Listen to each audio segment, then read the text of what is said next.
আসসালামু আলাইকুম রহমতুল্লাহি ওবারাকাতুহ। আলেমদেরকে ঐক্যবদ্ধ রাখার যোগ্যতা কি জামাতের রয়েছে? মূল ভিডিওতে যাওয়ার আগে আলেমদের সম্পর্কে আমার চিন্তাধারা কি এটা আপনাদের সামনে কিছুটা ক্লিয়ার করা দরকার।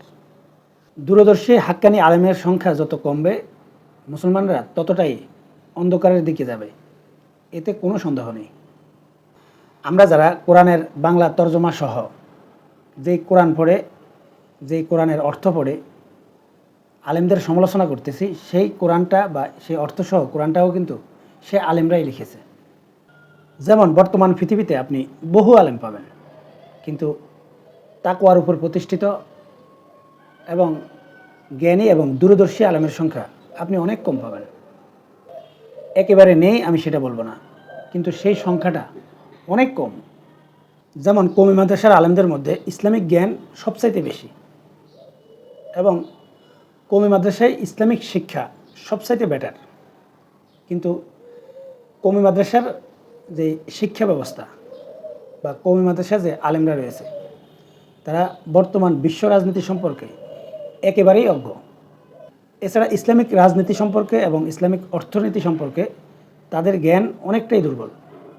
এর কারণ হচ্ছে কওমি মাদ্রাসার যে সিলেবাস বা কওমি মাদ্রাসায় ইসলামী রাজনীতি এবং ইসলামী অর্থনীতি সম্পর্কে তাদেরকে গভীর কোনো জ্ঞান দেওয়া হয় না বা ভালো কোনো ধারণা দেওয়া হয় না। এটা নিয়ে তাদের ব্যাখ্যা বিশ্লেষণ অনেক কম। কারণ হচ্ছে তারা মনে করে যে তাদের রাজনীতি করার দরকার নেই এবং কওমি মাদ্রাসার আলেমদেরকে আপনি রাজনীতি বিমুখ বলতে পারেন। কিন্তু বাস্তব সত্য হচ্ছে বিশ্ব নিয়ন্ত্রিত হয় রাজনীতির মাধ্যমে, আর এই জায়গায় কওমি মাদ্রাসার যথেষ্ট দুর্বলতা রয়েছে। ইসলামী অর্থনীতি এবং ইসলামী রাজনীতি সম্পর্কে মওদুদী রহমতুল্লাহ আলাইয়ের যেই ব্যাখ্যা এবং বিশ্লেষণ, সেটা অন্য যে কোনো ইসলামিক স্কলারদের চাইতে তার ব্যাখ্যা বিশ্লেষণ অত্যন্ত গ্রহণযোগ্য এবং অত্যন্ত যুক্তিপূর্ণ বলে আমি মনে করি।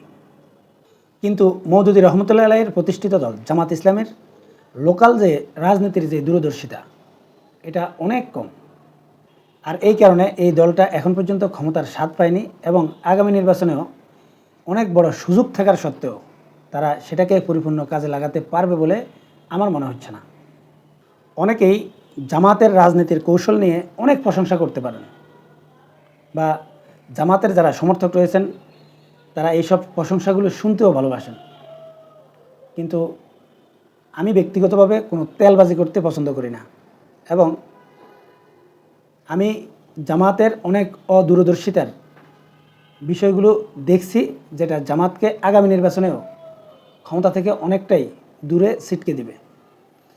যেমন কেউ যদি গাছের ডালের আগায় বসে গাছের ডালের গোড়া কাটে এবং তাকে যদি কেউ বলে যে ভাই আপনি তো পড়ে যাবেন, সেই সময় ওই লোক যদি সেই গাছের ডালের আগায় বসে যদি বলে আপনি কি গায়েব জানেন নাকি বা অতিরিক্ত পণ্ডিত নাকি, এটা যদি বলে আপনি সেই লোকটাকে কি বলবেন? জামাতের রাজনীতির যে দূরদর্শিতা এটা অনেক জায়গায় আসলেই প্রশংসনীয়। যেমন আপনি কোনো একটা পুকুরে জাল মারলেন, এখন পুকুরের সব অংশে সব জায়গায় বেশি মাছ থাকে না, মাছগুলো যে কোনো একটা ঝাঁকে থাকে। জামাত কিন্তু সেই মাছের ঝাঁকে জালটা ঠিকমতো মারতে পারে। জালটা মারার পর সেই মাছগুলো কিভাবে তুলে আনতে হবে এবং সেই জাল থেকে মাছগুলো ছুটে যাতে না যায় সেই পরিকল্পনা করতে জামাত সবসময় ব্যর্থ হয়েছে।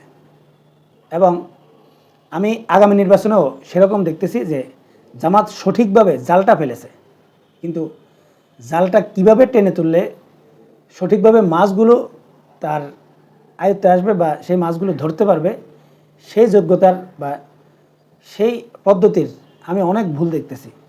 যেমন 5ই আগস্টের পর ইসলামিক দলগুলোর বা আলেমদের যে ঐক্য হওয়ার সম্ভাবনা তৈরি হয়েছিল সেটা কিন্তু ভেস্তে যাচ্ছে এবং এটা শেষ পর্যন্ত আমার মনে হয় হবে না। আলেমদের যে ঐক্য এবং ইসলামিক দলগুলোর যে ঐক্য এটা কেন হবে না? এর জন্য কি শুধুমাত্র এই হেফাজতের নেতারা দায়ী, নাকি জামাতেরও অবশ্যই দায়ী রয়েছে? নাকি জামাত এবং চরমোনাই এই দুইটা দলেরও অনেক দায় রয়েছে। যেমন ইসলামিক দলগুলোর মধ্যে সবচাইতে এগিয়ে রয়েছে কে? জামাত, তারপর ইসলামী আন্দোলন বাংলাদেশ। ইসলামী আন্দোলন বাংলাদেশ তারা কৌমিভিত্তিক রাজনৈতিক দল, যদিও কিছুটা তাদের মতপার্থক্য রয়েছে, কিন্তু আকীদার ক্ষেত্রে তারা এক। তাই কৌমি আলেমদেরকে ঐক্যবদ্ধ রাখার জন্য সবচাইতে গুরুত্বপূর্ণ ভূমিকা পালন করার কথা চরমোনাইয়ের। কিন্তু চরমোনাই এটাতে আমি মনে করি পরিপূর্ণভাবে ব্যর্থ হয়েছে, এবং তার চাইতে বড় ব্যর্থতার পরিচয় দিয়েছে জামাত ইসলামী। অনেকে আমার এই কথাগুলোর হয়তো গুরুত্ব দেবেন না, কিন্তু আমি জেনে বুঝে কথা বলছি, এবং এই বিষয়ে আমার অনেক আলেমদের সাথে আমার কথাও হয়েছে। সব কথা তো আর আপনাদের সামনে অনলাইনে বলা সম্ভব না। তাই বিতর্কত কিছু সমস্যা, সেটা ইসলামিক দলগুলোর জন্য শিক্ষণীয়, সে বিষয়গুলো নিয়ে কিছু কথা বলি। যেমন মানুষকে নিজের প্রতি আকৃষ্ট করার 3টা শক্তিশালী টিপস রয়েছে। একটা হচ্ছে আপনি কারো সাথে দেখা করতে যান বা কারো কাছে দেখা করতে গেলে আপনি কিছু না কিছু হাদিয়া নিয়ে যাবেন। আরেকটা হচ্ছে দেখা হওয়ার সাথে সাথে তাকে সম্মান দিয়ে কথা বলবেন, এবং সে কি বলতে চায় তার কথাগুলো মনোযোগ দিয়ে শুনবেন। সে আপনার সাথে কথা বলতেছে, আপনি অন্যমনস্ক থাকলেন, তাহলে সেই লোকটা আপনার প্রতি ঘৃণা তৈরি হবে এবং আপনি তার অপছন্দের ব্যক্তিতে পরিণত হবেন। আর তৃতীয়টা হচ্ছে মানুষের বিপদের সময় তাকে সাহায্যের হাত বাড়িয়ে দিবেন আপনার যোগ্যতা অনুযায়ী।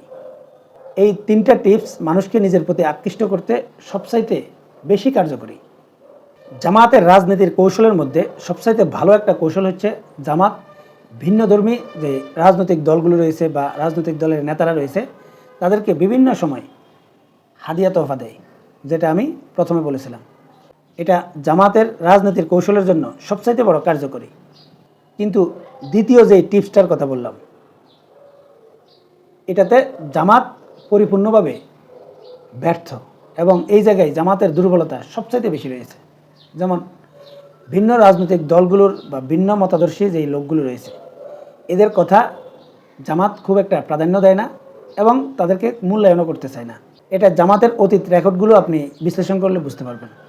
আবার অনেকেই হয়তো মনে করছেন জামাত সেখান থেকে বেরিয়ে এখন ইসলামিক দলগুলোকে নিয়ে বা আলেমদেরকে জোটবদ্ধ করার আপ্রাণ চেষ্টা করছে, কিন্তু বাস্তবিক অর্থে জামাত মুখে বলছে কিন্তু কর্মে সেটা দেখাতে ব্যর্থ হয়েছে।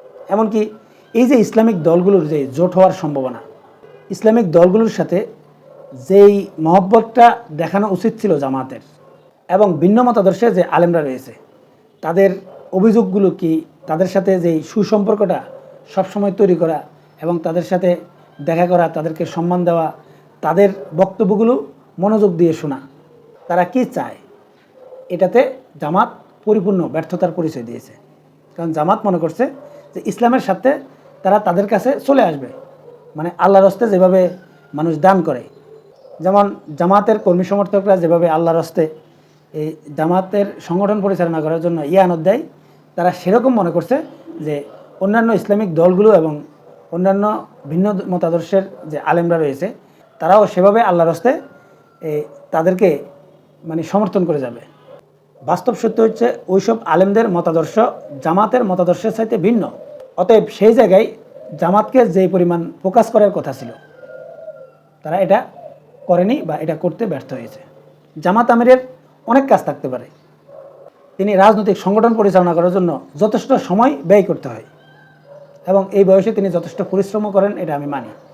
কিন্তু তিনি নিজে সময় দিতে না পারলে একটা কমিটি গঠন করা উচিত ছিল, যাদের কাজ থাকতো যেই সম্পর্কগুলো করলে ভিন্ন মতাদর্শের আলেমদের দূরত্ব কমে যাবে, সেটা কিন্তু তারা করেনি।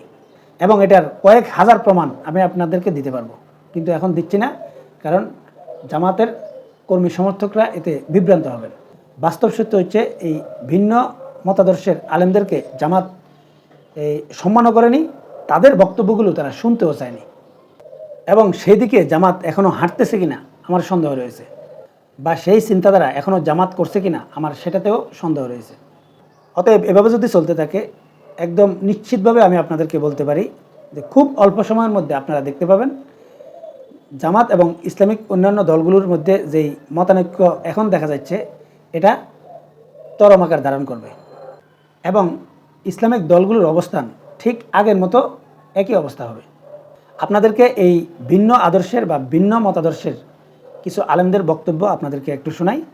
বিএনপি জামাত ইসলামী দল হয়ে গালেব সাহেবের মতো মানুষকে যেভাবে দড়ি দিয়ে ঘুরাইছে, একদিনে এক রাত্রিতে 4 জেলায় বোমা হামলা করেছে, ডাকাতি করেছে, বিশ্ববিদ্যালয় একজন প্রফেসর ডাকাতি করেছে। ও জামাত ইসলামের ভাইরা, তোমরা তো এটা বলেছো তাই না? তোমরা কি করেছো? একবার খালেদার আসলের তলে আর একবার হাসেনের আসলের তলে। ওই স্বভাব আমাদের নাই। ভোটের জন্য ইমান বিক্রি করতে পারি না, বরং ইমানের জন্য জীবন বিক্রি করতে পারি আমরা। অতএব আহলে হাদিসদেরকে ধরার দরকার নাই, এদের খুঁচা দেওয়ার কি দরকার? খুঁচা দেন হেফাজতকে আর সাত গ্রুপ আর জুবাইর গ্রুপকে, তাহলে হয়ে যাবে। আহলে হাদিসের কয়টা? হেফাজত সাথে আতাত করেন। হেফাজতের আমির বলে দিছে জামাত ইসলাম কোনো ইসলামী দল নাই, যান তাকেই বুঝান আগে। আমরা এখনই এত বড় কথা বলিনি। আর বেরলবিরা বলছে মওদুদ হলো কাফের, জামাত ইসলাম যারা করে তারা কাফের। আমরা এখনই কথা বলিনি, ওদেরকে ঠান্ডা করেন। আহলে হাদিসদের লাগেন কেন? আহলে হাদিস ছাড়া চলবে না, আপনাদের চলবে না। আর যারা বুলেট নয় ব্যালটের পূজারি, ওইসব পীর আর মৌলবীদেরকে পশ্চিমারা মডারেট মুসলিম বলে। তারা মডারেট মুসলিম না, মুনাফিক মুসলিম। স্পষ্ট ভাষায় বলে দিতে চাই, আমরা যেমন স্লোগান দিয়েছি দিল্লি না ঢাকা, তেমনি আমরা এখন স্লোগান দিব ওয়াশিংটন না ঢাকা। আপনাদেরকে বলি, আমিরে হেফাজতের কাছে আহ্বান করেন, আমিরে হেফাজতকে বলেন একটা ডাক দিতে, হে উম্মার আবু সিন্দাবার, আল্লামা বাবুনগরী রহিমাহুল্লাহর মামা আল্লামা শাহ মুহিবুল্লাহ বাবুনগরী, আপনি ডাক দেন, দেখি ইউনুস বন্দের দাম্ভিকতা কতক্ষণ টিকে। এবং পরবর্তী ভিডিওটা হবে সম্পূর্ণরূপে জামাতের যেই ভুল এবং দুর্বলতাগুলো রয়েছে, এই দুর্বলতাগুলো নিয়ে কর্কশ ভাষায় আমি সমালোচনা করব। এখনকার মতো এই পর্যন্তই। আল্লাহ হাফেজ।